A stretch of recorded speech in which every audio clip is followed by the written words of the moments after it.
பிரிகிறோம். நம்ம 1 2 3 4 சொல்லிடுறோம். 1வதுலாம் ஒரு குழு, 2வதுலாம் ஒரு குழு, 3 1 4 1. இந்த சார்ட்டில் இப்படி கட்டை போட்டுக்கோங்க. இதில் கேள்வி இதுதான், எது தற்சார்பு, எது உணவு, எது சந்தை, எது மரபு. குழுவிலேருந்து நீங்கள் ஒரு தலைவரை தேர்ந்தெடுத்துங்க உங்கள் குழுவுக்கே. அதை ஒன்றாந்து இங்கே வந்து உணவுக்கு பிறகு நீங்கள் அவங்க தலைவர் வந்து இங்கே ப்ரெசென்ட் பண்ணுற கூட்டமாக வந்து நீங்களும் அதை அங்கே ப்ரெசென்ட் பண்ண போகிறீங்க, இங்கே காட்ட போகிறீங்க. மற்றவங்க அதை கேள்வி கேட்கலாம். அந்த மாதிரியான ஒரு வேலை திட்டம் தான். அதனால் இப்போ 1 2 சொல்லிடலாமா? எங்கேருந்து நீங்கள்லாம் இதில் சேர போகிறீங்களா? சேரக்கூடியவங்களாம் இந்த கேளை சாப்பிட்டுட்டு போகிறேன்றவங்க போயிடுங்க. யாராக இருக்க போகிறா அவங்க சொல்லலாம். நீங்கள் தொடங்க ஐயா. 1 அப்படியே உட்காந்து சொல்லுங்கள். 1 2 3 4 4 இங்கே இருக்கிறது. அடுத்து இல்லை நீங்கள் அப்படியெல்லாம் தலையிட்டீங்கன்னா இங்கே நடக்காது. 1 மணி நேரம் ஆகும். நான் சொல்கிறத கொஞ்சம் பின்பற்றுங்க எல்லோரும். அடுத்து ஆமாம், அப்போ தான் நடக்கும் வேலை. தலைவர் ஒருத்தர் தானே இருக்க முடியும். 3 அடுத்து அம்மா சொல்லுங்கள். 3 சொல்லிட்டீங்க நீங்கள். நீங்கள் 4. அடுத்தது 1 ஐயா 2 நீங்கள் 3 3ங்கய்யா நீங்கள். 4 1 2 3 3. இப்போ நாங்கள் விவாதித்ததில் தமக்கான உணவு மற்றும் தேவையை தாமே பூர்த்தி செய்து கொள்வது, சூழலில் இருப்பதை வைத்து நிறைவடைவது, இயற்கையை சிதைக்காமை தேவைகளை பூர்த்தி செய்து கொள்வது, வெளி இடுபொருட்கள் சாராத உழவியல் செய்வது, எதையும் சாராதது தன்னை மட்டுமே சார்ந்து வாழ்வது என்று நாங்கள் விவாதித்து எழுதியிருக்கிறோம்.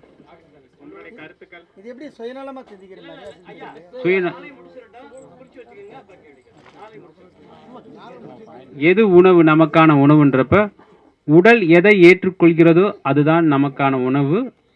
2வது வாழும் சூழலில் கிடைக்கும் பொருட்கள். 3வது பருவ காலத்திற்கு ஏற்ற உணவு மற்றும் அந்தந்த பருவ காலங்களில் இயற்கை வழியில் கிடைக்கும் உணவு. 3வது தலைப்பாவது எது சந்தை. சந்தைன்றதுல முதல் இதுவா உணவு பரிமாற்றத்திற்காக மற்றும் பண்டம் மாற்றத்துக்கான கூடுதல். 2வது அறிவு பரிமாற்றிக்கொள்ளும் இடமாகவும் அமையும் இந்த சந்தை. 3வது நேரடி விற்பனை தளம், வாங்குவோர் விற்ப அனைவரும் கூடும் இடமாகவும் அந்த சந்தை அமையும் என்று விவாதித்து எழுதியிருக்கோம். அடுத்து எது மரபு என்று நாங்கள் விவாதித்தல இந்த 3 முன்னாடி விவாதித்த எது தற்சார்பு, எது உணவு, எது சந்தை என்ற 3 தலைப்புக்கும் சேர்ந்ததுதான் மரபு என்று நாங்கள் விவாதித்து எழுதியிருக்கோம். அதுதான் மரபாக அமையும் என்று. சூழலியல் சார்ந்து தன்னைத்தானே தகவமைத்து கொண்டு தொன்று தொட்டு வருவதே மரபு என்று நாங்கள் எழுதியிருக்கிறோம். நன்றிங்க. ஏதாவது கேள்விகள்?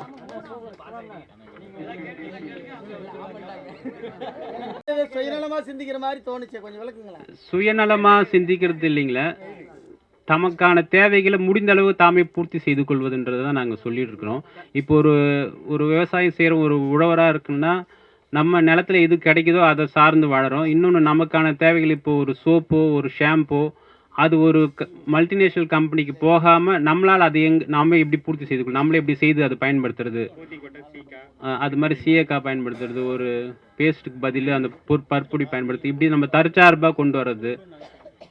அப்படி நம்ம விவசாயத்துலன்னு போனால் நம்ம நிலத்துல என்ன கிடைக்குதோ, இப்போ சாணி போடுது, களைச்செடிகளை பிடுங்குறோம், அது எல்லாத்தையும் மக்க வச்சு அதே உரமாக்குவது.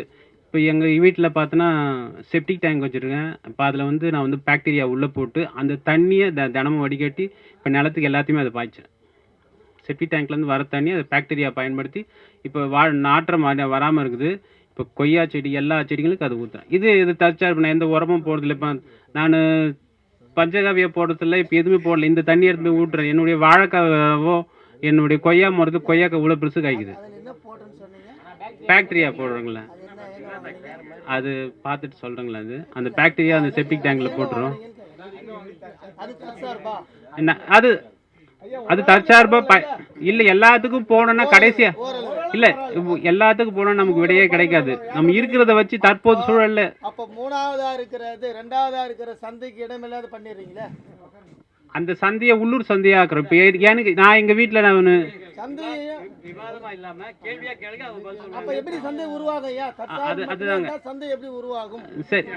சரிங்க. இப்போ நான் எங்கள் வீட்டில் நாட்டு மாடு இருக்குது. நாட்டு மாட்டில் நான் வந்து விபூதி செய்கிறேன், ஊதுபத்தி செய்கிறேன். அதை சந்தைக்கு கொண்டு வந்து விற்கிறேங்க. அதை நான் சந்தைப்படுத்துகிறதையும் அது தேவையில்லை மாடு இல்லாதவங்க அதை வாங்கி பயன்படுத்துகிறாங்க. சரிங்க சரிங்க.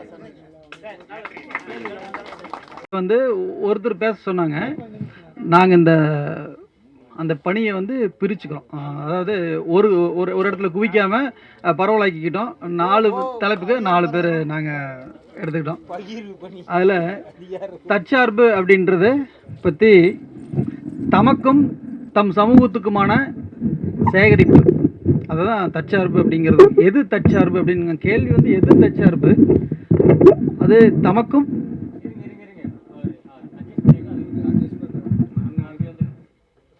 தம்முடைய சமூகத்திற்குமான சேமிப்பு அப்படிங்கிறத நம்ம தற்சார்புக்கான ஒரு சிறு விளக்கமாக வச்சுருக்கிறோம். அதில் என்னென்னலாம் தற்சார்பு பண்ணிக்கலாம் அப்படின்னா, முதல் அடிப்படையாக குடிநீர். எல்லாருமே வந்து அந்த குடிநீரை மழைநீர்லேருந்து அறுவடை பண்ணிக்க வேண்டியது. சின்ன அமைப்பு, நம்ம கூரையிலிருந்து வரக்கூடிய தண்ணியை வந்து அதை ஒரு சின்ன அமைப்பு வச்சுக்கிட்டு நம்ம அதை வந்து ஒரு வருடம் முழுக்க நம்ம குடிக்கக்கூடிய தண்ணீரை வந்து முதல்ல அறுவடை பண்ணிக்கிறது. பண்ணை குட்டைகள் அமைச்சு அதில் வந்து நம்ம மழை நீரை வந்து அறுவடை பண்ணிக்கிறது. அப்போ நீரில் வந்து தற்சார்பு. உணவில் தற்சார்பு. எனக்கு தேவையான காய்கறி, முடிந்தளவு பழங்கள், இது எல்லாமே தன்னுடைய பண்ணைக்குள்ளே உற்பத்தி செஞ்சுக்கிறது. அதுபோக என்னுடைய மாட்டுக்கு, என்னுடைய கோழிக்கு தேவையான சோளம் வேணுன்னா கொஞ்சம் ஒரு இடத்துல சோளம் போட்டுக்கலாம், அது கோழிக்கு போய்க்கும். சோளத்தட்டு மாட்டுக்கு போய்க்கும். அப்போ எனக்கும் என்னுடைய பண்ணையில் இருக்கக்கூடிய மாடுகளுக்கு உண்டான உணவை வந்து அங்கே தற்சார்பு பண்ணிக்கிறது. இதை தாண்டி அதிகமாக இருக்கிறத நம்ம வந்து விற்பனைக்கு கொண்டு போய்க்கிறது. அதே மாதிரி தற்சார்பில் இன்னொரு மிக முக்கியமான விஷயம் விதைகள். அந்த விதைகள் நம்ம எடுத்து வச்சு, ஒரு சுரக்காய் வந்து தனியாக எடுத்து வச்சுருவோம், அது வந்து அடுத்த போகத்துக்கு நம்ம விதையாக பயன்படுத்திக்கும். அப்போது தற்சார்பு அப்படின்னு சொன்னால் இந்த விதை ஒருத்தர் கையில் இருந்தால் தான் அவர் தற்சார்பு இருக்க முடியும். அப்போ விதைகளை வந்து நம்ம தற்சார்பு வச்சுக்கிறது. இந்த அறிவை என்னுடைய பையனுக்கு, என்னுடைய பொண்ணுக்கும் கடத்துறது. இந்த வந்து மார்கழி மாதம், இந்த மாதத்தில் வந்து பனி அதிகமாக பெய்யும், அப்போ இதை நீ செய்யணும் அப்படின்னு சொல்லி என்னுடைய அறிவை கடத்துறது. கல்வி, இதுக்கு அது நம்ம கல்வின்னு சொல்ல வேண்டாம். தற்சார்புங்கிறது நம்மளுடைய பாரம்பரிய அறிவை அடுத்தடுத்த தலைமுறைக்கு கைமாற்றிட்டு இருக்கிறதுக்கு பெருமை ஒரு மிகப்பெரிய தற்சார்பான ஒரு விஷயந்தான். ஏன்னா திருவண்ணாமலையில் நடக்கக்கூடிய ஒரு விஷயத்தை நான் தெரிஞ்சுக்கலாம், ஆனால் அது பொள்ளாச்சியில் நான் அடாப்ட் பண்ண முடியாது. அங்கே வந்து நான் அதை பயன்படுத்த முடியாது. பொள்ளாச்சியில் என்ன, என் தோட்டத்தில் என்ன அப்படிங்கிறத நான் தெரிஞ்சுக்கிட்டு எங்கள் அப்பா கிட்டேயோ தாத்தா கிட்டேயோ கேட்டு தெரிஞ்சிருந்தனா தான் நான் அதை பயன்படுத்த முடியும். அப்போ தற்சார்பு அப்படின்றது நம்ம குடும்பத்துக்குள்ளேயே அறிவு கடத்திக்கிறது அப்படிங்கிறதையே நாங்கள் பேசியிருக்கிறோம்.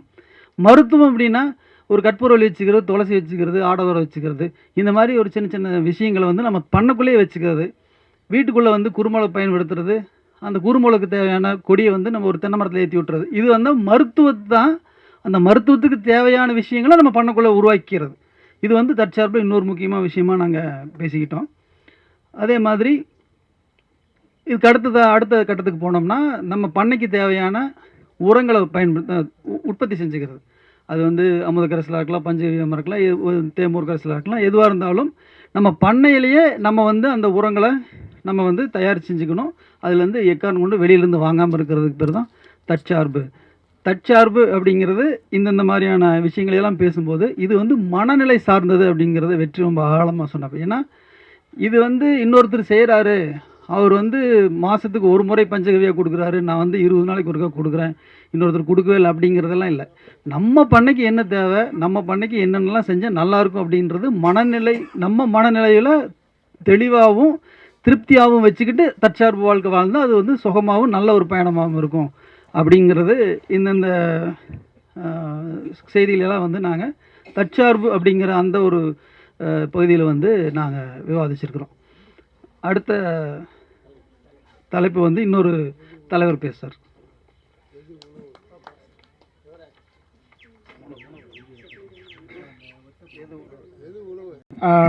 நமக்கான உணவு மட்டும் இல்லாமல் நம்மளார் சொன்ன மாதிரி எல்லா உயிருக்கான உணவாக நம்ம பார்க்குறோம். அதாவது அடி காட்டுக்கு, நடு மாட்டுக்கு, நுனி வீட்டுக்கு, அதுதான் உணவாக நம்ம பார்க்குறோம். அடுத்தது இன்னொன்று சொல்லியிருப்பாங்க, நிலத்தோட நீரே தான் அந்த உணவு. அதாவது நிலம் சார்ந்து நீரும், அதாவது நிலத்தில் விளையிறதும் நம்ம நீர் மட்டும்தான் நம்ம உணவாக வச்சுருக்கோம். அப்போ அதுவும் உணவு. இன்னொன்று நோய் வராமல் இருக்கிறது தான் உணவு. அதாவது ஒரு சிலர் இப்போ நம்ம ஃபாஸ்ட் ஃபுட்னு சாப்பிட்றோம்ல, அது சாப்பிட்டு நோய் வந்ததுன்னா அது உணவு கிடையாது. அப்போ வந்து நமக்கு நோய் வராமல் இருக்கிறது தான் அது உணவாக நம்ம பார்க்குறோம். இன்னொன்று நோய் வந்தால் அது போக்கக்கூடிய உணவாக இருக்கும். அப்போ என்னென்னா, இப்போ நம்ம உடம்பு சரியில்லை அப்படின்னா ஒரு சிலர் எடுத்துக்க கஞ்சி எடுத்துக்க சொல்லுவாங்க அப்படின்னு சொல்கிறோம்ல, அதுதான் உணவாக நம்ம பார்க்குறோம். நஞ்சு இல்லாத உணவு, ரசாயனம் கலந்து மருந்து போடாமல் கெமிக்கல்லாம் போடாமல் விளையிறது, அது உணவாக பார்க்குறோம். உணவில் பலதரப்பட்ட உணவு பார்க்குறோம். அதாவது ஒவ்வொரு இடத்துக்கு உள்ளூர் சார்ந்த உணவுகள் இருக்குது. அப்போ அதுவும் உணவாக வச்சுருக்கோம். உணவு சங்கிலி வேணும். அதாவது ஏன்னா இயற்கை விவசாயத்தில் முக்கியமானது உணவு சங்கிலி தான். ஏன்னா ஒரு உயிர் போயிடுச்சுன்னா கூட ஒரு சங்கிலி அறுபட்டால் கூட இன்னொரு இது வாழ முடியாது. அப்போ உணவு சங்கிலி முக்கியமாக அந்த உணவில் பார்க்குறோம். இன்னொன்று மருந்த வேண்டாவும் மேக்கைக்கு அருந்தியது அற்றது போற்றி உணின். எல்லாருக்கும் வணக்கம். எது சந்தை அப்படின்னு சொல்லி நம்ம பார்க்கும்போது நாங்கள் பார்த்தது எங்களோட உள்ளூர் பொருளாதாரத்தை உள்ளூரில் சுழற்சி முறையில் கொண்டு போய் விற்பனை பண்ணுறது ஒரு சந்தை இடமாக நாங்கள் பார்த்துட்ருக்குறோம். விளைவித்தது தேவைக்கு போக உள்ளது சந்தைப்படுத்துதல். இப்போ நம்ம விளை வச்சுருக்கோம். இப்போ ஏற்கனவே சொன்னாங்க எது தற்சார்புன்னு சொன்னாங்க. தற்சார்புலேருந்து என்னெல்லாம் வந்தது, எது உணவுன்னு சொன்னாங்க. உணவுலேருந்தெல்லாம் என்ன வந்தது, அதிலிருந்து எல்லாம் நமக்கு என்ன தேவையோ அந்த தேவையை நமக்கு எடுத்துக்கிட்டு மீதி உள்ளதை போயிட்டு நாங்கள் சந்தைப்படுத்துதல் தான் அது அந்த சந்தை அப்படின்னு சொல்லிட்டு சொல்கிறோம். விளைவித்தவன் விலையை தீர்மானிக்க வேண்டும். இன்றைக்கி நான் ஒரு இயற்கை விவசாயத்தை நான் தான் விளைவிக்கிறேன், இது என்னோட இயற்கை விவசாயம், இதோட என்னோட பொருள், என்னோட உணவு தானி, என்னோட இது அப்படின்னும் போது நான் தான் அந்த விலையை தீர்மானம் பண்ணணும். இன்னொருத்தர் இடைத்தரகர் மூலிமா நாங்கள் அந்த விலையை தீர்மானிப்பது இல்லை. அதுதான் அந்த சந்தையில் அந்த விலை தீர்மானத்தை நாங்களே தீர்மானம் பண்ணுறது அப்படின்னு சொல்லி நாங்கள் பேசணும். நிலமற்றவர்களுக்கு உணவு பரிமாற்றம், அதுவும் ஒரு சந்தையாக பார்க்குறோம். இன்றைக்கி நம்ம பகுதிகளில் யாருக்கெல்லாம் நிலம் இல்லையோ அவங்க இந்த மாதிரியான இயற்கை விவசாயம் செய்கிறதுக்கோ இல்லை ஒரு தற்சார்பு அடைவதற்கோ இல்லை ஒரு உணவு உற்பத்தியை செய்கிறதுக்கோ அவங்களுக்கு இல்லை அப்படின்னும் போது அந்த இடத்த நாங்கள் அவங்களுக்கு அடையாளம் கண்டு அவங்க தேவை அப்படின்னும் போது அடிப்படையில் அவங்களுக்கு அந்த நிலத்தை நாங்கள் மீட்டு எடுத்து கொடுத்து இல்லை. இன்றைக்கி காலையிலே ஒரு தோழர் பேசும்போது சொன்னார், ஒரு மாவட்டத்தில் 45 ஏக்கர் நான் பார்த்தேன் அப்படின்னு சொல்லிட்டு சொன்னார். அது மட்டும் இல்லாமல் இன்றைக்கி நாங்கள் எங்களோட பகுதியில் எங்கள் பார்வையில் என்ன பார்க்குறோன்னா, இப்போ ஒருத்தர்கிட்ட அதிகமாக இப்போ நாங்கள் கூட்டு விவசாய குழுக்கள் வச்சுருக்கிறோம் அப்படின்னும் போது அவங்க அதுள்ள இருக்கிறவங்களுக்கு ஒரு 10 பேருக்கு நிலைமை இல்லாமல் இருக்கும். ஒரு தனித்து வாழும் பெண்ணாக இருக்கட்டும், கணவனால் கைவிடப்பட்டவங்களாக இருக்கட்டும், இல்லை நிலமற்ற ஏழை கூலிகளாக இருக்கட்டும், தினக்கூலிகளாக இருக்கட்டும், அவங்கள எங்கள் பெண்களை நாங்கள் ஒருங்கிணைச்சு இப்போ நாங்கள் எங்ககிட்ட ஒருத்தர்கிட்ட ஒரு 10 ஏக்கர் நிலம் இருக்குது அப்படின்னும் போது அந்த 10 ஏக்கர் நிலத்தை அந்த மக்களுக்கு தேவைக்கு உற்பத்தி பண்ணுறதுக்கு அப்படின்னு சொல்லலாம். இன்றைக்கி நாங்கள் எங்கள் மாவட்டத்தில் ஒரு முழுமையான சிறுதானிய கிராமம்னு சொன்னோம். அப்போ அந்த ஊரில் இருக்கக்கூடிய 80 ஏக்கரில் ஒருத்தங்களுக்கு 40 ஏக்கர் இருக்குது. அந்த 40 ஏக்கரில் 20 ஏக்கர் அங்கே உள்ள 40 குடும்பங்களுக்கு அவர் கொடுத்துருக்கிறார். அது அதுவும் நாங்கள் ஒரு சந்தை இதை தான் பார்க்குறோம். ஏன்னா இன்றைக்கி அவங்களுக்கு உணவுக்கே வழி இல்லை அப்படின்னும் போது அந்த இடத்த கொடுத்து அவங்க உற்பத்தி பண்ணி அதை சாப்பிட்றது, அது ஒரு சந்தையை நாங்கள் பார்க்குறோம். பண்ட மாற்ற முறை, இப்போ என்கிட்ட நான் என்ன பண்டங்கள், இப்போ நான் ஒரு 20 வகை விளைஞ்சிருக்கேன், நான் ஒரு 10 வகை விளைஞ்சிருக்கேன் அப்படின்னா பக்கத்தில் வேறு யாரெல்லாம் நல்ல அதை விட இன்னும் கொஞ்சம் இதாக இருக்குது அப்படின் போது என்கிட்ட இருக்கிறது அவங்கக்கிட்ட இல்லை, அவங்கக்கிட்ட இருக்கிறது என்கிட்ட இல்லாமல் இருக்கும். அப்போ அதை அந்த பண்டங்கள் மாற்றிக்கொள்வது சந்தையாக பார்க்குறோம். அதை அந்த சந்தையில் நடைமுறைப்படுத்துறது அப்படின்றது. சந்தைக்கு உற்பத்தி செய்யாமல் உற்பத்தி செய்வதை நுகர்த்தல். இப்போ நாங்கள் நம்ம கேஷ் கிராப்ட், அதாவது சந்தைக்காக மட்டும்தான் நாங்கள் இதை பயிர் வைக்கிறோம், விளைவிக்கிறோம், எங்களோட உற்பத்திக்கு இல்லை அப்படின்றவங்களையும் உணவு செஞ்சு நாங்கள் சந்தைக்காக இல்லாமல் உணவுக்காக நாங்கள் உற்பத்தியை செய்து கொடுக்குறோம் அப்படின்றது அது சந்தையாக நாங்கள் பார்த்துட்ருக்கோம். அதுக்கு அடுத்து மரபு தோழர், அதாவது நம்ம முன்னோர்கள் அவங்களோட வாழ்வியல் முறையில் அவங்களுக்கு முன்னோர்கள் இருப்பாங்களே, அவங்களோட வாழ்வியல், அவங்களோட அனுபவங்கள், அவங்களோட அறிவுகள் அடுத்த சந்தைக்கு கடத்துறாங்களே, அதுதான் மரபாக வரும். அது மரபு, கல்வி, மருத்துவம், விளையாட்டு எல்லாமே அந்த பண்டிகை பொறுத்து எல்லாமே. என்னென்னா மரபு மருத்துவத்தில் ஒரு எக்ஸாம்பிள் எடுத்திங்கன்னா, ஏதாவது ஒரு நோய் வரப்போ இந்த கீரை, இந்த மூலிகை சாப்பிட்டா சரியாகும் அப்படின்றது. ஆனால் அடுத்த அவங்களோட வாழ்வியல் முறை இப்போ நம்ம சந்ததிக்கு நம்ம முன்னோர்கள் அவங்களோட முன்னோர்கள் சொன்னது இல்லாமல் நமக்கு என்ன இப்போ பருவநிலை மாற்றத்தால் நிறைய மாறுதலும் வருது. அதில் நம்ம சமகாலத்தில் என்ன மாறுதல் இருக்கோ அதையும் சேர்த்து அடுத்த சந்ததி கடத்துறது மரபாக நாங்கள் பார்க்குறோம். இதில் என்னுடைய உடல் என்னுடைய மரபு அப்படின்னு, அதாவது நம்முடைய பூச்சிகளை பார்த்திங்கன்னா அடுத்த ஜென்ரேஷன் மியூச்சுவேஷன் ஆகிறப்போ அடுத்த ஜென்ரேஷன் அப்டேட் ஆகிடும். அதேமாதிரி நம்மளோட உடல் அடுத்த ஜென்ரேஷனுக்கு இந்த சூழலை தகவலிச்சிக்கிற மாதிரி பண்ணுறது மரபு அப்படி இருக்குது. இயற்கை சுழற்சியை சிதைக்காமல் வாழறது வந்து அதாவது நம்ம முன்னோர்கள் எப்படி இருந்தாலும் அதே மாதிரி பண்ணுறது. இப்போது நம்ம சிமெண்ட்டு, இந்த பெட்ரோலு, ஃபியூலு, இந்த எரிபொருளை யூஸ் பண்ணுறோம். அதெல்லாம் கொஞ்சம் ஒரு 20-30 வருஷம் தான். அதுக்கப்புறம் நம்ம திரும்ப வேறு ஒரு இதுக்கு மாறி போகணும். ஆனால் நம்ம மரபில் வந்து நம்ம எது தொடர்ச்சியாக கிடைக்குதோ அதை வந்து எதுவாக இருந்தாலும் நம்ம எரிபொருளாக இருந்தாலும் சரி, உணவுக்காக இருந்தாலும் ஏதாவது அது வந்து யூஸ் பண்ணியிருந்தாங்க. அது அவங்க எல்லாமே அவங்களோட ப்ராக்டிஸ்லேருந்து என்னென்னா இது தொடர்ந்து நமக்கு அடுத்த சந்ததிக்கு எத்தனை சந்ததி ஆனாலும் அது கிடைக்கின்றதே அவங்களுக்கு தெரிஞ்சிருக்கு. அதை வந்து மரபாக பார்க்குறோம். மரபு சார்ந்த விவசாயம், உணவு அதெல்லாமே அதே மாதிரி தான் கொடுத்துருந்தாங்க. என்னென்னா அந்த பகுதிக்கு என்ன விளையுதோ அது மரபு உணவாக, ஒவ்வொரு ஊருக்கு ஒவ்வொரு விதை, ஒவ்வொரு அந்த இருந்தது மரபு விதையாக பார்க்குறோம். அந்த இப்போ ஒரு வேலூருக்கு எடுத்திங்கன்னா வேலூர் முள்ளு கத்திரி, திருவண்ணாமலைனா எல்லாம் ஏந்தல் கத்திரி, அதே மாதிரி ஒவ்வொரு ஊருக்கே ஒரு மரபு, அந்த சூழலுக்கு நல்லா விளையிறது, அந்த உணவு சுவை அது எல்லாமே மரபாக பார்க்குறோம். அதாவது அந்த இதில் பாரம்பரிய கலாச்சாரம், அந்த விளையாட்டு இதெல்லாம் பின்பற்றுவது மரபாக பார்க்குறோம். இதுதான் மொத்தமாக இந்த வாழ்வியல் முறையை வந்து மரபு வாழ்வியல் முறையை பின்பற்றினா ஒரு கொஞ்ச நாளைக்கு ரொம்ப நாளைக்கு சஸ்டைனபிளாக எடுத்துகிட்டு கொண்டு வரதுக்கு தான் அந்த மரபு வாழ்வியலை பார்க்குறோம். அவங்க உணவுல அதாவது பண்டமாற்று முறையை பற்றி பேசினாங்க சந்தையில். அது எந்த அளவுக்கு நடைமுறை சாத்தியம்னு எனக்கு தெரியல. இப்போ எங்கேயாச்சும் நடக்குதான்னு புரிஞ்சுக்க விரும்புகிறோம். இல்லை நீங்கள் அது வந்து ஒரு கனவாக தான் நான் பார்க்குறேன். பண்டமாற்று முறை வந்து நடைமுறைக்கு சாத்தியமானு எங்களுக்கு தெரியல. நம்சந்தை சொன்னார்ல ஐயா, அங்கே வந்து கடைசியாக விவசாயிங்க விற்றதை போக நாங்கள் மாற்றின்னு போயிடுவோம். என்ன இருக்கிறத மாற்றிக்குவோம். ஃபஸ்ட்டு நிறைய கொண்டு வருவாங்க, விற்று முடிச்சுட்டு முதல்ல வேணுங்கிறத வாங்கிக்குவாங்க. மிச்சம் இருக்கிறது என்ன பண்ணுவாங்கன்னா அப்படியே இருக்கிறத பங்கிட்டு 6 கடைக்காரங்களுக்கு அவங்க கொடுத்துட்டு வந்துருவாங்க.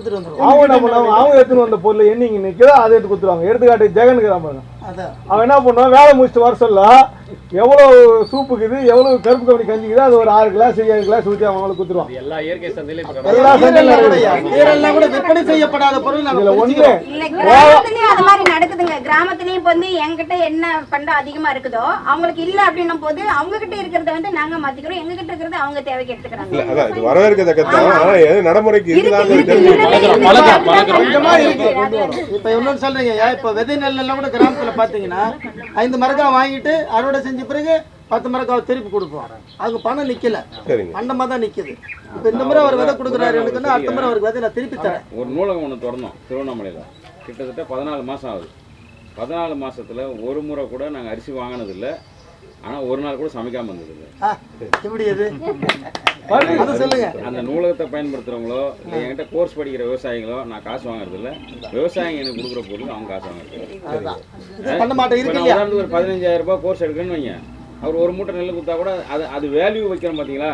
ஒரு பொருளுக்கு இப்போ என் கோர்ஸ் 5,000னா அவர் 5 மூட்டை நெல் கொடுக்கணும் போது தான் பண்ட மாற்றம் சாத்தியம் இல்லை. அவர் 5 படி கொடுத்தாலும் சரி தான், ஒரு படி கொடுத்தாலும் சரி தான், ஒரே ஒரு சொரக்கை வச்சாலும் சரி தான். இது ஒரு கல்ச்சுரல் ஷிஃப்ட் தான் நடக்கணும். இதில் இது நடக்குமானா தெரியல. ஆனால் 14 மாதமாக இது வரைக்கும் நாங்கள் வந்து ஒரு நாள் சமைக்காமல் இருந்ததில்லை. ஆனால் அரிசி இல்லாமல் இருந்ததும் இல்லை. சரிங்க.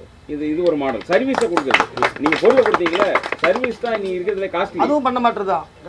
இதை பிரதானமாக நம்ம பேசணுன்றதுக்காக இந்த கேள்வியை போட்டேன். சாட்சியா சொன்னீங்க, இந்த பேரரசு இருக்காரு.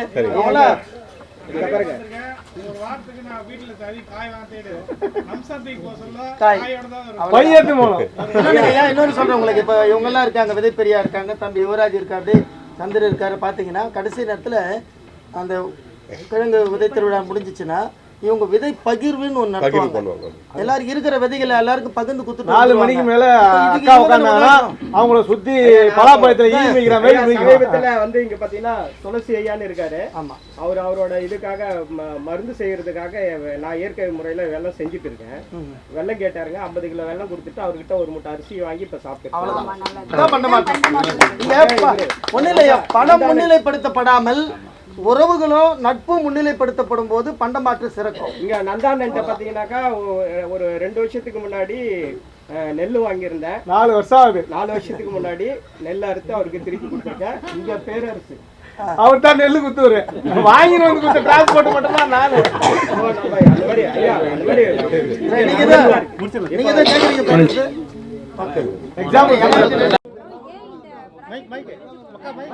தொடர்புடையது. இதனாலேயும் எங்கேயுமே நீங்க பிரிச்சுட்டு போயிட முடியாது. அதுக்காக தான் நாங்க படத்துல அப்படி போட்டு காமிச்சது.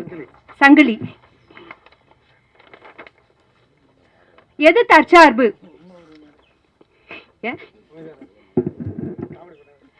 பொதுவாக தற்சார்புனாலே உணவு, இருப்பிடம், கல்வி, மருத்துவம், உடை போன்ற மனித அடிப்படை தேவைகள் வந்து உள்ளூர் இருப்பிடத்தில் பூர்த்தி செய்யக்கூடிய வகையில் ஏற்படுத்திக்கூடியது. சின்ன ஒரு உதாரணத்துக்கு நம்ம எடுத்துக்கிட்டோம்னா, நமக்கு என்ன தேவையோ அது உள்ளேயே நம்ம பார்த்துட்டு போய்க்கலாம். அதுக்காக வேற எங்கேயும் வெளியில் போய் தேடக்கூடாது. அது வந்து நாங்கள் தற்சார்பாக சொல்கிறோம். அதே மாதிரி தான் இப்போ வந்து மற்ற மாநிலங்கள் இல்லை மாவட்டம் சார்ந்து இல்லாமல் உள்ளூர் வளத்தை பயன்படுத்தி அதை தேவையானதை பூர்த்தி செய்தல். முக்கியமாக உள்ளூரில் இங்கே என்ன கிடைக்குதோ, அதாவது கிடைக்கிற வச்சு வாழ பழகிக்கணும் அப்படிங்கிறது தான். ஒரு உணவை வந்து உற்பத்தி பண்ணுறது கூட நம்ம என்னத்தை உற்பத்தி பண்ணுறோமோ அதை நம்ம எடுத்துக்கக்கூடிய வகையில் இருக்கிறது. ப்ளஸ் நம்ம என்னத்தை எடுத்துக்கிறோமோ அதை உற்பத்தி பண்ணக்கூடிய வகையில் கூட நம்ம பண்ணிக்கலாம். அதையும் நாங்கள் தற்சார்பாக தான் சொல்கிறோம். முழுக்க முழுக்க எதையும் சார்ந்து இல்லாமல், இதை வந்து தற்சார்புன்னு நம்ம ஏதோ யாரையுமே டிபெண்ட் பண்ணாமல் நம்மளே வாழ்ந்துக்கிற மாதிரி ஒரு சுயநல இதோடுங்கிறத நாங்கள் எடுத்துக்கல.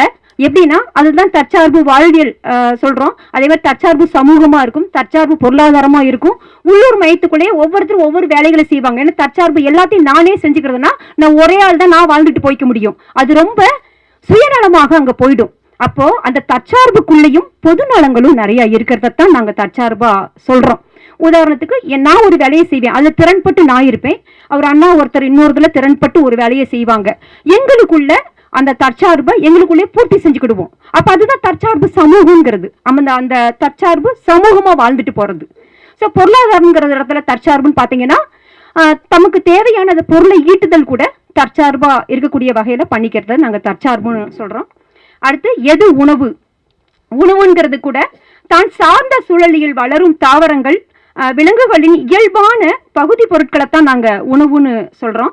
அதே மாதிரி மரபு முறையில் உற்பத்தி செய்யப்பட்ட விதைகள் மூலம் உற்பத்தி பண்ணக்கூடிய உணவை நாங்கள் உணவுன்னு சொல்கிறோம். என்ன காரணம் அப்படின்னா, பொதுவாகவே உணவு அப்படிங்கிறதே எப்படி இருக்கணும்னா குவான்டிடேட்டிவாக இல்லாமல் குவாலிட்டியாக இருக்கணும் அப்படின்னு நினைக்கிறோம்.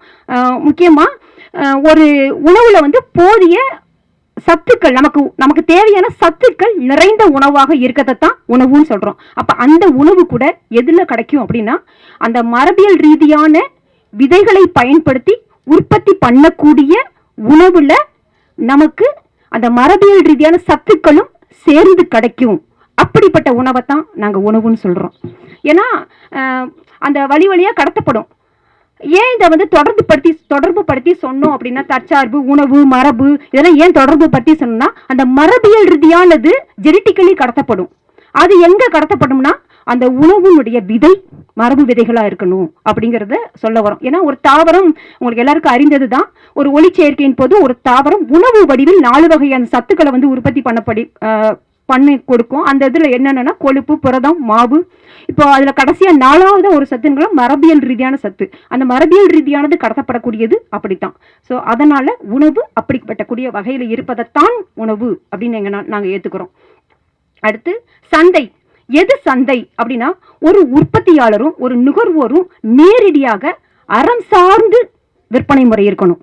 அதைத்தான் சந்தைன்னு நாங்கள் சொல்கிறது. அதே மாதிரி பன்மயமான விளைபொருட்கள் வந்து சந்தையில் அடிப்படை தேவையை வந்து பூர்த்தி செய்யக்கூடிய வகையில் அந்த சந்தை இருக்கணும்.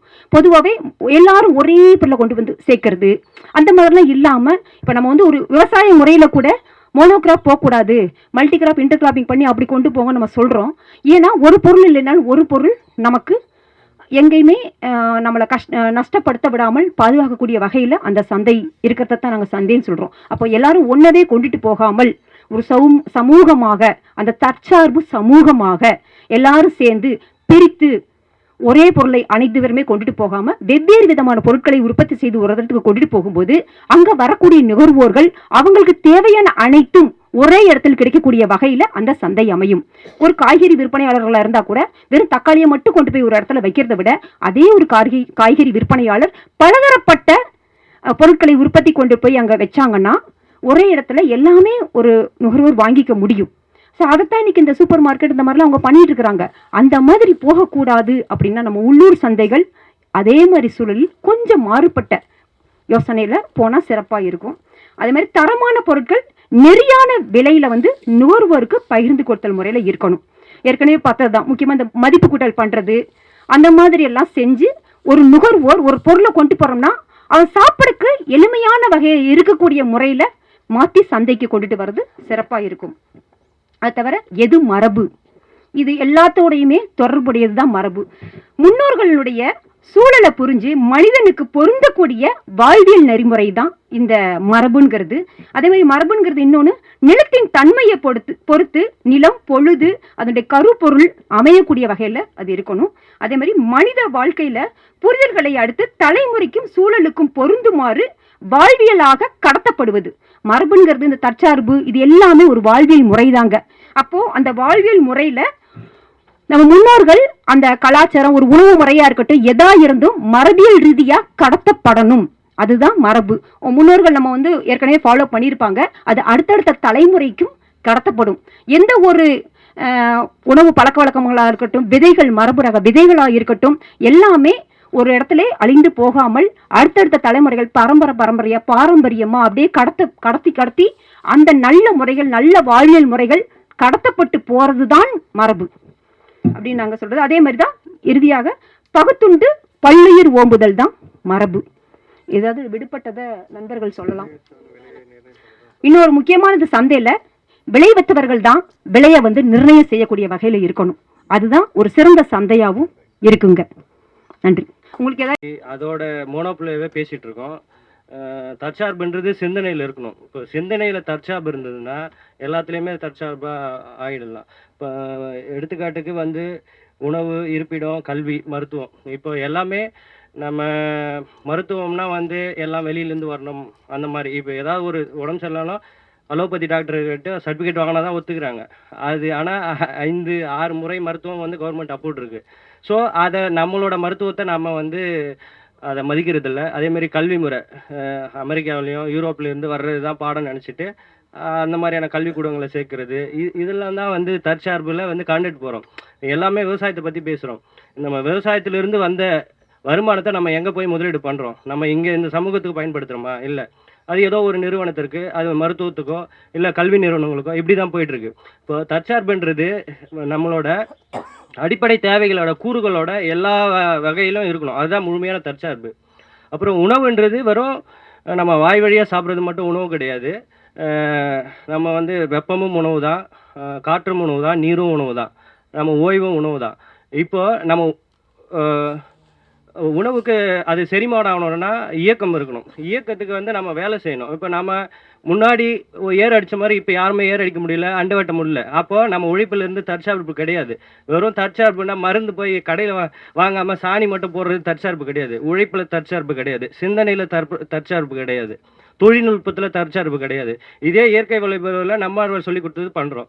அதே வந்து அவனே வேமு அது இதுன்னு சொல்லிட்டு பாக்டீரியாவை கண்டுபிடிச்சி இது போட்டுட்டான். மறுபடியும் வந்து நான் அங்கே போடுறோம். இப்போ எல்லாத்துலேயும் வந்து ஒவ்வொரு கூறுகள்லேயும் வந்து தற்சார்பு வேணும். சிந்தனையில் தற்சார்பு இருந்தால் எல்லாமே வந்து நமக்கு வந்து மாறும். மரபு வந்து இந்த வாழ்வு நெறிவிகள் என்ன சொல்கிறது, முன்னோர்கள் தமிழெல்லாம் வந்து வட்டெழுத்தில் எழுதினாங்க. அதை இப்போ எழுத்தா அது ஓலைச்சொல்லில் எழுதினாங்க. ஆனால் இப்போ ஓலைச்சொல்லில் எடுக்க முடியாது, இப்போ வசதி வந்துச்சு. ஆனால் நோக்கம் வந்து அறம் சார்ந்த இந்த மரபு சார்ந்த கருத்துக்களை எந்த வடிவத்தில் நாம் இப்போ அந்த நோக்கம் சிதையாமல் அடுத்த தலைமுறைக்கு கடத்துகிறோம். இதுதான் மரபு. நம்ம அதே முறையை பயன்படுத்துவது இல்லை. அந்த நோக்கம் சிதையாமல், இந்த சூழலை சிதைக்காமல் ஒரு கருத்துக்களை அடுத்த தலைமுறைகளுக்கு கொண்டு போகிறது தான் வந்து மரபு. சந்தைன்றது பொருட்களுக்கு மதிப்பீடு கிடையாது. இப்போ பாவக்காய் ஒரு விலை, பூசணிக்காய்லாம் கேவலம், அந்த மாதிரி கிடையாது. பொருள்லாம் எல்லாமே, எல்லா பொருளும் எல்லா சத்து இருக்குது. அது நம்மளோட பார்வை. இது சாப்பிட்டா இந்த சத்து, அது சாப்பிட்டா அது, அப்படி கிடையாது. சத்துன்றது வந்து பார்த்திங்கன்னா உடம்பு எவ்வளோ தான் சாப்பிட்டாலும் சின்ன ஒரு ரசமாக மாதிரி தான் எல்லா செல்களுக்கும் போகுது. அப்போது தன் உடலுக்கு தேவையான சத்து வந்து அதை எடுத்துக்கும். அந்த சத்து கோட்பாடெலாம் அவன் விற்பனை பொருள் விற்கிறதுக்காக அதை இது பண்ணுது. அந்த சத்து அந்த கோட்பாடெல்லாம் பிடிச்சிட்டு நம்ம இது தொங்க வேணாம்.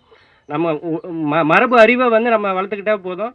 உணவில் என்ன இருக்குது, இந்த இது உணவு வந்து பொருந்துதா பொருந்தலையா அப்படின்றது நம்மளே வந்து சுய சிந்தனையாக வந்து நம்ம அப்படி தான் மூலிகைகள்லாம் கண்டுபிடிச்சி, எவ்வளோ மூலிகைகள் இருக்கும்போது குப்பைமேனி தான் நம்ம வந்து வெப்பம் கொடுக்குது, சளி வெளியேற்றுது, தூதுவலை கொடுக்குது, காற்றை வெளியேற்றுன்னு எப்படி கண்டுபிடிச்சாங்க? சிந்தனை. இந்த சிந்தனையில் தற்சார்பு வேணும், விடுதலை வேணும். நன்றி. நமக்கு வந்து ஆடைன்னு ஒன்று இருக்குது இல்லைங்களா, கல்வின்னு ஒன்று இருக்குது, அந்த மாதிரி உணவு அப்படிங்கிறதும் ஒன்று இருக்குது. சந்தை அப்படிங்கிறது உணவு எந்த ஒரு பொருளையும் விற்கிற ஒரு இடமா இருக்குது. இது ரெண்டும் பார்த்தீங்கன்னா ஒரு டைமென்ஷனில் இருக்குன்னா, தற்சார்பு மரபு ரெண்டுமே பார்த்தீங்க அப்படின்னா வேறு டைமென்ஷனில் இருக்குது. மரபு அப்படிங்கிறது உணவு மற்றும் மரபு கிடையாது, எல்லாம் கலந்தது மரபு இல்லைங்களா. அப்போ நீங்கள் இதனால் மரபுங்கிறத நீங்க எப்படி டிஃபைன் பண்ணிருந்தீங்க? இந்த லெவல்லயே இருந்ததுங்களா இல்ல மரபுங்கிறத மொத்தமா சொல்றீங்களா? மரபுன்றது மொத்தமா தான் நாங்க சொல்றோம். மரபு என்பது நம்ம முன்னோர்கள் எப்படி பின்பற்றினார்களோ அதை ஃபாலோ பண்ணி வர்றது மரபுகள். நம்ம முன்னோர்கள் வந்து ஒரு நிமிடம்.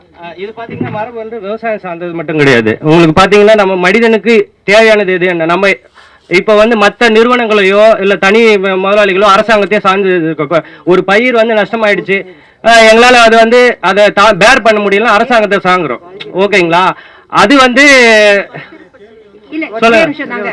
இருங்க ஒரு நிமிஷம்.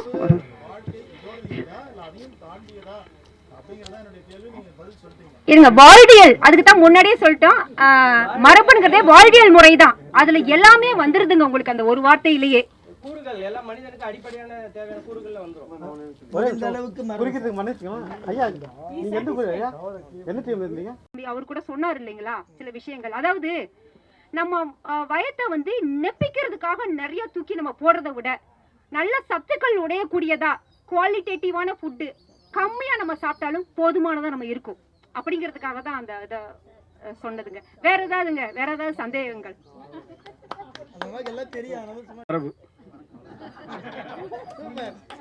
வணக்கம் சொன்னோன்னே திருப்பி சொன்னீங்க பார்த்தீங்களா? இதான் நம்ம மரபு. தாத்தா அதுக்கு முன்னாடி பாட்டன் பாட்டிக்கிட்ட இருந்து என்ன தகவல்கள் வழிமுறையாக வந்ததோ அது குடும்பத்திலேயோ சமுதாயத்திலேயோ மரபு. பெரியவங்க வந்தால் ஏந்து நிற்பாங்க. இன்றைக்கும் எங்கள் ஆஃபீஸில் நாங்கள் சீனியராக போனால் கூட இப்படி கால் மேலே கால் போட்டு உட்காந்துக்கிறது நேற்றா வச்சு ட்ரைனிங்க்கு. அது மரபு இல்லை. நான் மரியாதைன்றது வேற. மரபுனா பெரியவங்க வந்தால் ஏந்து நிற்பாங்க. ஆமாம், சொல்றது ஜெனட்டிக்லேயே வந்துருக்கணும். அதுதான். அது விதையாக இருந்தாலும் மனுஷனாக இருந்தாலும் செடியாக இருந்தாலும் தாவரமாக இருந்தாலும். நம்ம ஊர் ஆளுங்கெல்லாம் பார்த்தீங்கன்னா வெண்டைக்காய் பாட்டோம்னா பறிச்சு திம்மா, டவுனில் இருக்கிறவங்க காட்டணும் முதல்ல கழுவணும்மா அப்படிமா. ஆமாம், எதுக்காக மரபுன்னு சொல்ல வந்தோன்னா இது மாதிரி இப்போ ஐயா எங்கள் பிடிஆர் ஐயா எங்கே போனது இல்லை எப்பவும் சொல்லிட்டு இருப்பார் வாடஞ்சம்பா. இந்த மண்ணுக்கான மரபு வாடஞ்சம்பா. எல்லா ஊர்லேயும் சிறுதானியம் விளையுது. ஆனால் வந்துட்டு போகிற தென்காசிலேருந்து சண்டைக்கு. ஆனால் சிறுதானிய மகத்துவ மையம் திருவண்ணாமலையில் இருக்குது. அப்போ நம்ம மண்ணில் அதிகப்படியாக சிறுதானியம் இருக்குது அப்படின்றத ஒரு எக்ஸாம்பிள். அதுதான் மரபு. தொடர்ந்து நம்ம மரபுகளை எதனால் மரபுகளை விட்டோமோ அதனால் நமக்கு நிறைய வந்தது. முதல் விஷயம் மருத்துவத்தை நாடி ஓடணும். மரபுகளை விட்ட மரபு வழி மருத்துவத்தை விட்டோம், வேறு மருத்துவத்தை நாடணும். பேக்கெட்டு ஃபுல்லாக காலியாகும். எங்கள் அப்பா 1500 டெய்லி கட் பண்ணுறாரு. எங்கள் அப்பா டெய்லி 1500 மாத்திரை சாப்பிட்டுக்கிறாரு. அவரை மாற்ற முடியல என்னால். சரி, நானாவது அதுமாரி மாறணும்னு தான் பார்க்குறேன். மருத்துவம் எங்கள் மரபில் என்ன எழுதிருக்காங்கன்னா பாரம்பரியம், மருத்துவம், வாழ்வியல், பண்டிகை, விளையாட்டு. சபாஸ் பாருங்க, இப்படி போய் சாப்பிட்டு வரதுக்காட்டி எங்களுக்கு நிறைய எழுதியிருக்காங்க. மரபில் பண்டிகை இருக்குது. நம்மளை மாதிரி பண்டிகையை வச்சு மரபை கொண்டாடுறவன் உலகத்திலே கிடையாது. இருக்கிறான், ஆனால் எல்லாத்துக்கும் நடவுக்கு பாட்டு, நடவுக்கு பண்டிகை, அறுவடைக்கு பொங்கல், மண்ணத்துக்கு ஒன்று செஞ்சு அதை கரைக்கணுன்னா கூட அதுக்கு ஒரு பண்டிகை. நிறைய விஷயங்கள் இருக்குது. அது மாதிரி விளையாட்டு பாருங்கள், அஞ்சாங்கல், நொண்டிக்கால் இதெல்லாம் மறந்து போச்சு. இப்போ எல்லாம் கபடி அருமையான பிளேயர் இருக்கிறார். கபடியெல்லாம் வந்து ஒரு நேரத்தில் லாட வரத்துக்கு விளாங்கத்துக்கு அப்படி நடக்கும். அதெல்லாம் மறந்தே போச்சு. இளவட்ட கல் இப்போ லைட்டாக வந்துக்குது. அது கூட எங்கள் கண்ணமான டீம் கொஞ்சம் ஒரு கல் வாங்கி வச்சுருக்கிறாங்க, அதனால கொஞ்சம் வந்துக்குது. அது கூட எங்கே இப்போ தான் ஏன் அதை விட இன்னும் அந்த விஷயம் வரல. கல் தூக்குனா பொண்ணு கொடுக்குறேன்றது. இன்னும் வேறு ஏதாவது தகவல் சொல்கிறீங்களா?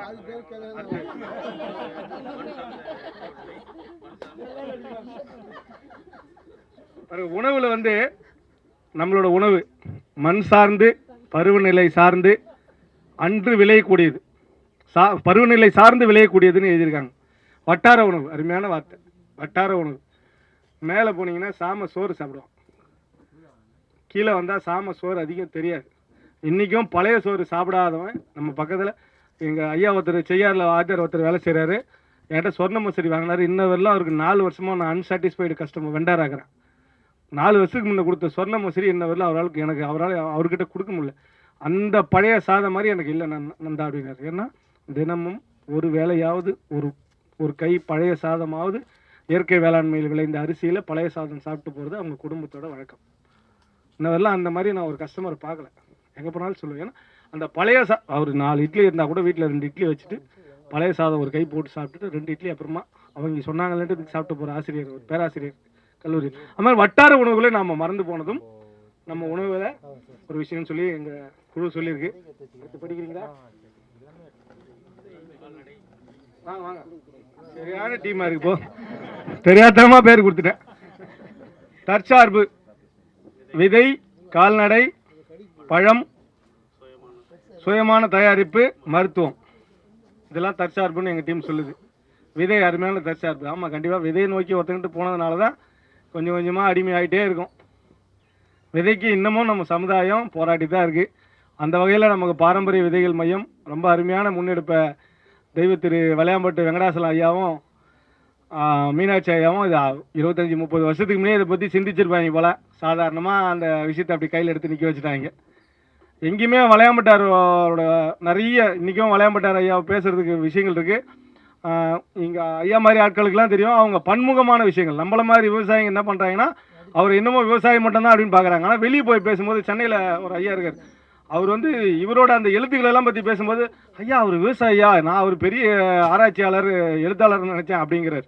அப்போ அவங்க இந்த மாதிரியான விஷயங்கள் 1992 கையில் எடுத்தது ஆச்சரியமான விஷயம் தான். விதையை நோக்கி பேர் கூட பாருங்கள், எத்தனையோ மையம்லாம் வந்துச்சு, எல்லாம் மையமாக போயிடுச்சு.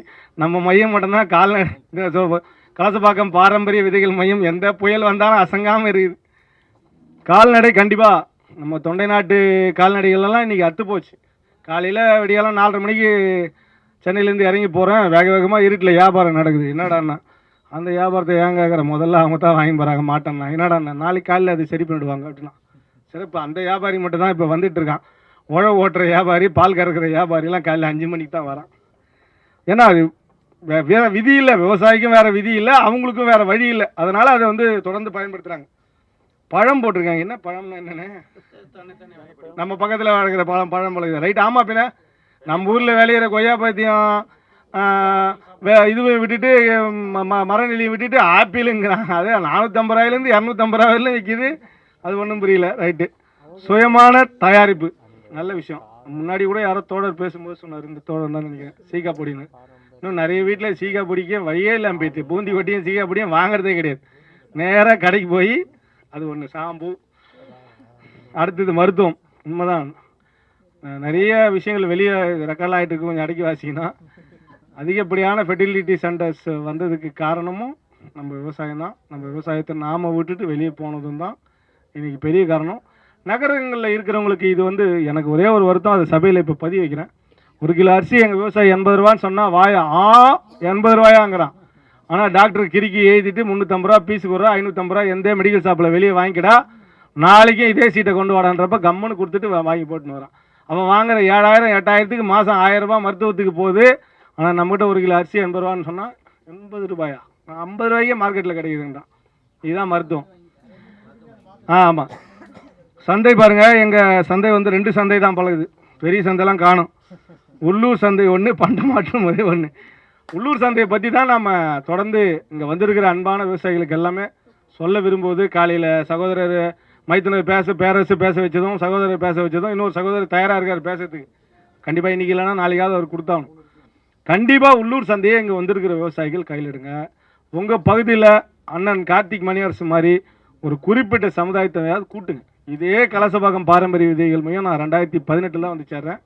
அதுக்கு முன்னாடி 3 விவசாயிகள்லேருந்து 350 விவசாயிகள் கூட்டியிருக்காங்க. வெறும் 3 பேர், எங்கள் பிடிஆர் ஐயா வாக்கு 3 பேர் உட்காந்து பேசிட்டு போனாங்களாம் ஒரு நாள். ஏன்னா அன்றைக்கி மழை, அடைமழை, யாருமே வரல. இன்றைக்கி மாதிரி 2 வீலர் வசதிகள்லாம் இல்லாத காலம். அப்போ அப்படி 3 பேர் தான் வந்திருக்காங்க. அந்த 3 பேர் உட்காந்து பேசிட்டு போயிருக்காங்க. அந்த மாதிரியான பெரிய கட்டமைப்பை கொண்டது தான் பாரம்பரிய விதைகள் மையம். இன்றைக்கி தமிழகம் முழுக்க விதைகள் மையத்துக்கு ஒரு பேர் இருக்குன்னா அவங்க தொடர்ந்து பல இன்னல்களை தாண்டி தன்னை வந்து அவங்க சாக்ரிஃபைஸ் பண்ணது தான். அந்த மாதிரி குறைந்தபட்சம் சாக்ரிஃபைஸ் பண்ணுங்க அப்படின்றத சொல்கிறதுக்கு தான் இந்த பயிற்சி பட்டனையை நம்ம கூப்பிட்ருக்கோம். எனக்கு தெரிஞ்ச தகவல்கள், எங்கள் குழு சார்பான தகவல்கள், வேறு ஏதாவது சொல்கிறதுனா சொல்லுங்கள். இப்போ வந்து 4ஆக பிரிச்சிருக்காங்க இல்லையா, இதை நான் எப்படி பார்க்குறேன்னா, என்னோட தனிப்பட்ட பார்வையில் இது எல்லாமே ஒன்று தான். இது ஏன் நீங்கள் 4ஆக பிரிக்கணும்? நம்ம உடம்புலேருந்து கை கால் தனித்தனியாக இருக்கு இல்லையா, நம்ம உடம்பு தான் இது 4மே. இதுலேருந்து நம்ம பிரித்து ஏன் ஒன்று ஒன்றா தனித்தனியாக பார்க்க போகிறோன்னு தெரியல. இது எல்லாமே ஒன்று தான். உடம்பு, கை, கால், தனி, முடி எல்லாமே வந்து 4 ஒன்றுக்குள்ளே அடங்கும். இது எதுக்காக பிரித்தோம்னா, இது ஒரு மாயை. இந்த உலகத்தை இப்படி தான் கட்டமைச்சிருக்காங்க, புரியுதுங்களா? இதெல்லாம் பண்ணால் மட்டும்தான் மனிதர்கள் வந்து சிந்திக்க முடியாமல் ஒரு இயல்பான போக்கில் போயிடுவாங்க. அதுக்காக தான் அதை பிரித்து வச்சுருக்காங்க. இதுக்காக இல்லை, எல்லாமே அப்படி தான். இந்த மருத்துவம், மரபு, சந்தை எல்லாமே உலகத்தில் வந்து இப்படி தான் ஒரு வருஷமாக தாண்டி போயிட்டு நம்மளை யோசிக்க விடாமல் பண்ணுறது இதுதான். நம்ம எல்லாம் புரிதல் கரெக்டாக இருந்தோம்னா நம்ம முன்னேறி இருக்கலாம். நன்றி. அப்படிங்களா? சரி. இப்போ இது ஒரு பயிற்சி தான், அது ஒரு எக்ஸசைஸ் மாதிரி பண்ணோம். இது முடிந்த முடிவெல்லாம் நீங்கள் சொல்லிடுறீங்களா? நான் சொல்லவே முடியாது, இது ஒரு பெரிய சப்ஜெக்ட்டு. இருந்தாலும் உங்களுக்கு என்ன மாதிரியான ஒரு உணர்வு ஏற்பட்டதுன்னு ஒருத்தர் சொன்னீங்கன்னா நல்லாயிருக்கும். இதை செய்வதன் மூலமாக குழு வாரத்தில் எப்படி ஈடுபட்டீங்க, எப்படி இருந்துச்சு தலைப்பு? அவர் சொன்னார் இல்லையா, எல்லாம் ஒன்று தான், நானும் ஏன் தனித்தனியாக பார்க்குறீங்க அப்படின்னு அவர் இப்போயே சொல்லிட்டார், முன்னாடியே சொல்லிட்டார். அது மாதிரி ஏதாவது ஒரு உணர்வு ஏற்பட்டதா? இது செய்வதன் மூலமாக நீங்கள் என்ன கற்றுக்கிட்டீங்க, என்ன லேர்னிங்ஸ் உங்களுக்கு?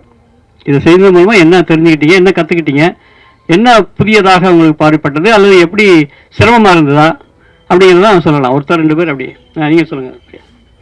டீம் யுனைட்டி, எல்லாரும் சேர்ந்து ஒருத்தருக்கு ஒருத்தர் சேர்ந்து அதை பண்ணணுங்கிறது தோணுச்சு. அந்த ஒற்றுமை இது. அதே மாதிரி ரொம்ப சிந்திக்க வச்சது. நம்ம யோசிக்கவே மாட்டோம், இப்படி ஒன்று கொடுக்கும்போது அது சார்ந்து ரொம்ப சிந்தனை அதிகப்படுத்துறத உணர்ந்தோம். Very good. சரி, வேற சொல்லுங்க. நாம சிந்திக்கிறது சரின்னு ரொம்ப நம்ம நம்பிக்கிட்டு ரொம்ப சிக்கல்லே இருக்கிறோம். இப்போ 4 பேர் சேர்ந்து சொல்லும்போது அதோட மேம்பட்ட கருத்து வருது. அதில் இன்னும் கொஞ்சம் புரிதலாக கல்வியை புதிய புரிதல், பல டைமென்ஷன் கிடைக்குதுங்க. பல டைமென்ஷன் கிடைக்கும். கரெக்ட். பல்வேறு கோணங்களில் நம்ம பார்க்க முடியுது. சொல்லுங்க. ஒரே விஷயம் தான், ஒவ்வொருத்தரும் பல்வேறு கோணங்களில் யோசிக்கிறாங்க. நல்லது. சரி, அதுக்கப்புறம் ஐயா, இங்கே வந்து வெவ்வேறு இடத்துல வந்துருக்காங்க. இங்கே வந்து கூட்டாக பயிற்சியை தொட்டு நம்ம சந்தைப்படுத்துறது வேறு போகிறாங்களே, அந்த இடத்துலலாம் எப்படி ஒருத்தர் கூட அனுசரித்து போனோம், முன்ன பின்ன தெரியாத கூட நம்ம அனுசரித்து போகிறோம். ஆனால் நம்ம பக்கத்தில் இருக்கிறவங்க கூட நம்ம சேர்ந்து விவசாயம் பண்ணுற வந்து நம்ம சண்டை போடுறோங்க. அது மாதிரி நம்ம ஊரில் போய் பக்கத்தில் அனுசரித்து இது பண்ணணும். இங்கே மட்டும் நம்ம பண்ணக்கூடாது. ஒரு ஒற்றுமை, ஒத்து போகிறது. பண்ட மாற்ற முறைனாலும் பார்த்தீங்கன்னா எங்கள் ஊரில் வந்து பண்ட மாற்ற முறை நிறைய நெல்கள் கொடுக்குறேன். வருஷத்துக்கு குறைஞ்சபட்சம் 100 கிலோ நெல்லுக்கு மேலே கொடுக்குறோம் பண்ட மாற்ற முறையில். அடுத்த வருஷம் ஒரு சில என்ன சொல்கிறாங்க, 1க்கு 2 கொடுக்குறோம். ஒரு சில நான் 10 கிலோ வாங்கினா 10 கிலோ பரவாயில்ல வாங்கிப்போம். மீதி பேருக்கு நான் 4 ரகம் நெல் ஊற்றினா அந்த 4 ரகம் நெல் நான் இந்த வருஷம் நான் பயிரிடுவேன். வேறு 4 ரகம் பயிரிடுவேன். ஏன்னா அப்போ தான் புது நெற்கள் வெளியே வருன்ற தொட்டு அது மாதிரி ஒருத்தருக்கு அந்நியம் ஏற்பட்டிருக்கு. இப்போ நீங்கள் ஒரு 5 வகை போடும்போது நான் ஒரு 5 வகை 10 வகை நம்ம கிட்ட இருக்கு. நல்லது. அது மாதிரி நீங்கள் போடாதனால நான் போடலாம். அது மாதிரி இது மாதிரி நிறைய பண்ணலாம். வேற நிறைய டிஸ்கஸ் மற்றவங்க வேற யாராவது சொல்ல முடியுமா? கரெக்ட். ஏதாவது இவங்க சொல்லாத சொல்லுங்க. சொல்லுங்க சுரேஷ். குழுவாக சிந்திக்கும் போது நமக்காக மற்றவங்க பொறுப்படுத்துக்கிறாங்க, நமக்காக மற்றவங்க சிந்திக்கிறாங்க, ஒரு மகிழ்ச்சியும் ஒரு இதுவும் ஏற்படுது. அதை பகிர்தல் மூலமாக வரக்கூடிய மகிழ்ச்சி. சரி, வேற இந்த நாளத்தையும் முழுமையாக புரிஞ்சுக்கணும்னா எதை பற்றி கவலைப்படாத விவசாயம் சொல்லுங்களா? ஒரு புதிய கோணம். சரி, மழை வரட்டும், புயல் வரட்டும், வெயில் வரட்டும், எதை பற்றி கவலைப்படாது பண்ணலாம். எல்லா விதத்தையும் லாபமாகவே இருக்கும். ஆனால் முழுமையாக புரிஞ்சுக்கலாம். புரிஞ்சுக்கிட்டா நல்லது. அருமை. வேற ஆக்சுவலாக நான் நம்ம வந்து தற்சார்புங்கிறது நம்ம வந்து விவசாயம் உணவு முறையை தான் பார்க்குறோம். அன்றாட வாழ்க்கையிலே நம்ம வந்து அதை பார்க்கறது இல்லை அப்படின்னு என்னோட பாயிண்ட் ஆஃப் வியூ. நான் வந்து கேரளாவில் இருந்தப்ப அங்கே என்ன விளையுதோ தான் சாப்பிடுவாங்க. அவங்க வீட்டிலே வந்து பார்த்தீங்கன்னா கிழங்கு, கருவேப்பிலை, பச்சை மிளகா எல்லா மரமுமே இருக்கும். அவங்களுக்கு என்ன தேவையோ அதாங்க சாப்பிடுவாங்க. கொரோனா சமயத்தில் நான் பார்த்தப்ப அவங்க எந்த பொருளுமே வாங்கலை. எல்லாம் அவங்க என்ன பின்னி விளையுதோ அதான் சாப்பிட்டாங்க. ஈவன் நம்ம வீட்டில் ஒரு கருவேப்பிலை இன்ன வரைக்கும் வந்து கிராமத்தில் கூட போய் வந்து கடையில் தான் வாங்குறாங்க. பச்சை மிளகா கூட வந்து கடையில் தான் வாங்கினாங்க. முதல்ல அந்த தற்சார்பு வந்து நம்ம வந்து வரணும். ஃபர்ஸ்ட்டு ஒவ்வொரு வீட்டுக்கு வந்தால் அதுவே வந்து ஒரு நல்ல ஒரு பெனிஃபிட்டாக இருக்கும். நான் வந்து அந்த மாதிரி சிந்தனை உங்களுக்கு ஓடிச்சு. சரி, வேற எல்லாமே நமக்கு தெரியும்னு நினைக்கிறது ரொம்ப தவறுன்றது புரிஞ்சுக்கணும். அருமை. நல்லா சொன்னார். அதாவது புதுசா வந்து நம்ம காது கொடுத்து கேட்காத நிறைய மீட்டிங்ல அட்டெண்ட் பண்றவங்க நான் பார்த்துருக்கேன். இல்ல, அதுக்கு தான் இந்த எக்ஸசைஸ் மெயினா வந்து இந்த இதை செயல்பாடு வச்சது. அதான் பக்கத்துல பேசுற நிகழ்வும் நடந்திருக்கு. அதாவது மேல பேசுறவங்க எல்லாம் அறிவாளிங்க, நம்ம எல்லாம் வந்து ஒன்றும் தெரியாதவங்க அப்படிங்கிற விஷயம் இருக்கக்கூடாதுன்றக்காண்டி தான் நம்ம இதை பண்ணுவோம். ஒருத்தருக்கு ஒருத்தர் அந்த பரிமாற்றம் இல்லாம அந்த ஈகோ உடஞ்சிருக்கு. சரி, அது ஒரு வாய்ப்பு கிடைச்சது. நல்ல விஷயம். வேளாண்மை பிளஸ் வேளாண்மையை இந்த கொரோனாக்கு பிறகு அதிகமாச்சு சார். அந்த கொரோனாக்கு தான் நன்றி சொல்லுவோம். கொரோனாவுக்கு எல்லா நகை கடைக்கும் யாரும் போல. ஒரு புதிய கோணம். இல்லை சார், எந்த நகை கடைக்கும் போல, யாரும் எந்த துணி கடைக்கும் போல, எல்லாருமே சாப்பாட்டுக்கு தான் போய் தற்சார்பு அதான் கொரோனா கொண்டு வந்திருக்கு. அந்த கொரோனா இல்லை, அந்த தற்சார்பு நம்மகிட்ட இருந்துச்சுன்னா இன்னும் நல்லா ஆரோக்கியமாக இருக்கலாம். ஏன்னு கேட்டால் நம்ம வீட்லேயே மிளகா அறுத்துக்கலாம், நம்ம வீட்லேயே கொஞ்சம் எல்லாம் பயிரிட்டா மாடி தோட்டம்லாம் வந்துருச்சு, மாடிஃபை பண்ணி எல்லாம் பண்ணுறாங்க. அந்த மாதிரி பண்ணோம்னா நம்ம தற்சார்பு நல்லா ஏற்றுறோம். ஏன்னு கேட்டால் கொரோனா தான் நமக்கு பாடம் கற்றுக் கொடுத்துச்சு. அது நன்றி சொல்கிறேன், திருப்பி வரலன்னு சொல்லலை. அது பாடம் கற்றுக் கொடுத்துச்சு. அதே மாதிரி விவசாயத்துக்கு நிறைய இளைஞர்கள் வர்றதுக்கு வாய்ப்பு கிடைச்சு பட்டப்படிப்பு படிச்சுலாம் வராங்க. முள்ளு சீத்தா பழம் கிடைக்குங்க. அது அப்புறம் நீங்க சொல்லுங்க, அது அப்புறம் பேசுவோம். சொல்லுங்க. கேட்ட மாதிரி பயிற்சி பட்டறையில தான் வந்து வயது வித்தியாசம் இல்லாம, அதாவது நம்ம எதிர்பார்த்து ஒரு சில விஷயங்கள் வந்திருப்போம், எதிர்பார்க்காத விஷயங்கள் நமக்கு கிடைக்கும். வேற எங்கேயும் எதிர்பார்த்து போன இடத்துல கிடைக்காத விஷயங்கள் இங்க நமக்கு கிடைக்கும். அந்த மாதிரி ஒரு புது கோணத்துல நிறைய விஷயங்கள் நம்ம இங்க கத்துக்க முடியும். அருமை அருமை. சரி ஐயா சொல்லுங்க. 2014 வானொலி இதே மாதிரி ஒரு அப்போ நிறைய விதைகள் யார்கிட்ட இல்லை அப்படிங்கிறப்போ என்ன பண்ணலாம் சொல்லி நம்மளுடைய பிறந்தநாள மரபுவதை திருநாள் அப்படின்னு சொல்லி அறிவிச்சு எல்லாத்துக்கிட்டையும் விதையை பகிர்ந்துச்சு. சரி. அன்னைக்கு ஒரு சிறு முயற்சியாக தான் அது ஆரம்பிச்சது. சரி. ஆனால் இன்னைக்கு பார்த்தீங்கன்னா ஆயிரக்கணக்கான ரகங்கள், ஆயிரக்கணக்கான விவசாய வகையில் தமிழ்நாடு முழுக்க நாகர்கோவில் வந்து எல்லா பக்கமும் எல்லா விவசாயிகிட்டையும் இருக்கு. இன்னைக்கு இங்கே வந்து ஒரு விஷயம் நம்ம எல்லாத்துக்கு காதுலையும் மனசுலையும் இன்னைக்கு ஒரு விஷயம் எல்லாத்துக்கு காதுலையும் விழுந்திருக்கு. பண்ட மாற்றுக்கு அடிப்படையா ஆரம்பிச்சிட்டோம் அப்படிங்கிறது. இன்னும் ஒரு 4-5 வருடம் கழித்து பார்க்கும்போது மிகப்பெரிய நம்பிக்கை ஊட்டியிருக்கு இந்த அந்த ஒரு வார்த்தை. இந்த ஒட்டுமொத்த வகுப்புல அந்த பண்ட மாற்று அப்படிங்கிறது ஆரம்பிச்சாச்சு அப்படிங்கிற உணர்வு வந்துருக்கு. வெற்றி அப்படிங்கிற ஒரு மிகப்பெரிய ஒரு துவக்கம் இங்க தெரியும். கிடைச்சிருக்கு. நல்லது. வேற இன்னைக்கு வந்து படிச்சு விவசாயம் அப்படின்னாவே படிக்காதவங்க தான் விவசாயம் அப்படின்னு சொல்லி நம்மளோட முன்னோர்கள் அதை மாதிரி பதிஞ்சு வச்சிருந்தது. ஆனால் இன்னைக்கு படித்த பட்டதாரிகளும் வந்து விவசாயம் நோக்கி போகும்போது இந்த மாதிரியான பயிற்சி பட்டறைகள்லாம் வரும்போது அப்போ அந்த படித்த படிப்புக்கும் இதுக்கும் சம்மந்தம் இல்லை அப்படின்னும் போது அவங்க இந்த விவசாயத்தோட ஒன்றி இந்த விவசாயத்தை நம்ம மேல் நோக்கி எடுத்து போகணும் அப்படின்றது வந்து இதில் உட்காரதே அதே ஒரு பெரிய இதாக பார்க்குறோம். அதே மாதிரி அவங்களுக்கும் சொல்கிற மாதிரி ஏற்கனவே சொல்லுங்க, நம்மளோட எந்த ஒரு இதுவும் இல்லாமல் அவங்க பெரியவங்க சின்னவங்க இவங்களோட ஒரு ட்ரைனர் ஒரு இது நாங்களாம் நினைப்போம். இப்போ வெற்றிமாரி சாரெல்லாம் பார்க்கும்போது இவர் வந்து எப்பவுமே ஒரு இதாகவே பார்த்துட்டு இருப்போம். அப்படி இருக்கும்போது ஒரு டீம் இப்போ நீங்களாம் அப்படி இருக்கும்போது எங்களுக்கு வந்துட்டு சரி நாம் எல்லாருமே விஷயம் தெரிஞ்சது நமக்கு தெரியாதது எவ்வளவோ இருக்குது அப்படிங்கிற விஷயத்தை கற்றுக்கணும்னு சொல்லிட்டு ஃபஸ்ட்டு அவங்க எல்லாரும் கருத்தையும் ஒத்த கருத்தாக சேர்த்து பதிவு பண்ணுறது இங்கே ஒரு பெரிய விஷயமா பார்த்துருக்கோம். அருமை அருமை. வேற ரொம்ப நாள் கழிச்சு எல்லாம் பேனா பிடிச்சி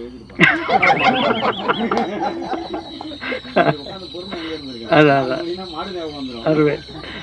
நல்ல பார்வை இது. சரி வேற. என்னுடைய பார்வை என்ன எப்படி இருந்துச்சு அப்படின்னா, இதை போய் நீங்கள் உங்கள் குழுவில் செய்வீங்களா அப்படின்னு எனக்கு ஓடிக்கிட்டே இருந்துச்சு.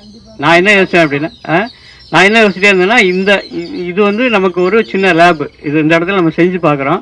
இதை அப்படியே கொண்டு போய் ஒருத்தரும் நீங்கள் ஒரு அமைப்புலேருந்து வந்திருக்கீங்க, தனிநபராக இல்லை. அப்போ அந்த குழுவில் போய் இதை செய்து பார்ப்பீங்களா, இந்த மாதிரி செய்வீங்களா அப்படின்னு யாராவது சொன்னீங்கன்னா இன்னும் எனக்கு மகிழ்ச்சி அடைஞ்சிருக்கும். இல்லை நான் ஃபஸ்ட்டு அதுதான் சொல்ல வரேன் நினச்சேன். இங்கே இருக்கக்கூடிய இந்த விஷயத்தை நம்ம இடங்கள்ல எடுத்துன்னு போயிட்டு அவங்களே ஒருங்கிணைச்சு மாற்றுறது தான் நம்மளோட தலைப்பை நீங்கள் மாற்றிக்கலாம். இதே தலைப்பு போடணும்னு அவசியம் இல்லை, அவங்களுக்கு தகுந்த மாதிரி சின்னதாக வைத்துக்கொள்ளலாம். அதுக்கு தகுந்த மாதிரி பண்ணிக்கலாம். அதுக்கு சொல்லுங்கள். திருப்பத்தூர் இயற்கை கூட்டமைப்புலேருந்து வந்திருக்காங்க ஐயா. எங்கள் குழு வந்து 25 பேர் இருக்காங்க. 25 பேர் சார்பாக 2 பேர் அனுப்பியிருக்காங்க. அவங்க சரி போயிட்டு வாங்கன்னு சொல்லிட்டு. இப்போ நாங்கள் இங்கே என்னென்ன கற்றுக்கணுமோ அது எல்லாத்தையும் அங்கே போய் செய்வீங்க. அதே போல சந்தையும் வைக்கிறாங்க. 15வது வாரம் அருமை. சரி 15வது வாரம் அது காடை முட்டை ஸ்பெஷல் இல்லை, எல்லாமே ஸ்பெஷல் தான் ஐயா. சரி. வெயில் நிறையா இருக்குன்னா அது சிரமமாக இருக்கும் உங்களுக்கு, அது ஒரு சிரமங்க. சரி நாளைக்கு அதை மாற்றிடுவோம். நாளைக்கு அந்த வெயில் இல்லாமல் பண்ணிக்கோ. உட்காரு. நல்லதுதான், ஆனால் நீங்கள் வசதியாக உட்காந்துருக்கீங்க. வெற்றி வெயில உட்காந்துருக்காரு.